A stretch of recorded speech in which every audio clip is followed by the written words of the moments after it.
Popular mostly because it was dirt cheap, the Accent really allowed Hyundai to come from obscurity to mainstream status. First introduced in 1994, not a lot has changed on the model since then.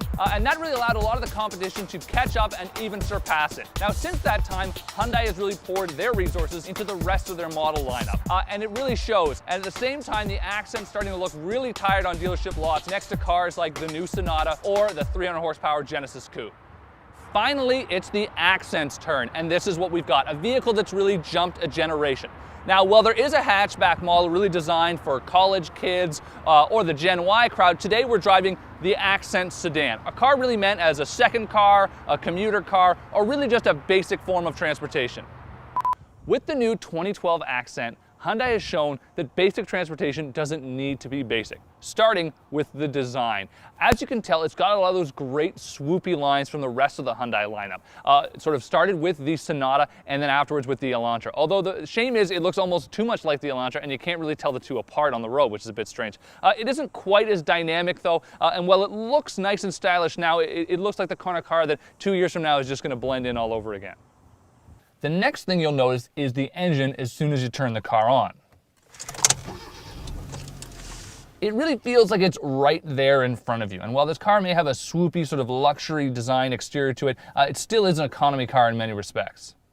Another way you can still tell the Accent is an economy car is when you hit a bump in the road. It's not unsettling by any means, but you can still tell it happens. It's more that it's been hushed over, and you almost hear it more than you feel it, which isn't entirely a bad thing. After that, the highway ride really is very nice on this car, and you can drive at 85 miles an hour and feel like you're going 60. It's really calm and quiet. As for the steering, like the rest of the Hyundai lineup, it definitely leaves something to be desired. It's vague in many respects, and really not very good at all. But thankfully, precise steering and that sporty feel isn't something that people are really looking for in this segment of car. As for the engine in this car, it's excellent. It makes 138 horsepower and 123 pound-feet of torque, which is actually more power than you get in a Toyota Corolla, which is a class above this vehicle, competing with the Elantra. So that's a really impressive number. Now, that fuel economy is also a big selling feature for this car. It gets 30 miles per gallon in the city, 40 on the highway, for a combined total of 34 miles per gallon. Although in real-world testing on our car, we've gotten 36 miles per gallon, which is excellent. The interior of the car is actually quite nice, and it comes with both some design to it, but it also keeps good ergonomics, which is important. And it's a big step forward like we've kind of come to expect with a lot of the new Hyundai products. You can upgrade it on the Accent GLS, the sedan that we're driving, with a premium package, which adds on things like steering wheel mounted audio controls, you get Bluetooth, and some other upgraded small trim items, especially the seat fabric here, which actually looks nicer than some of the base seat fabric even in the Elantra or even the Sonata.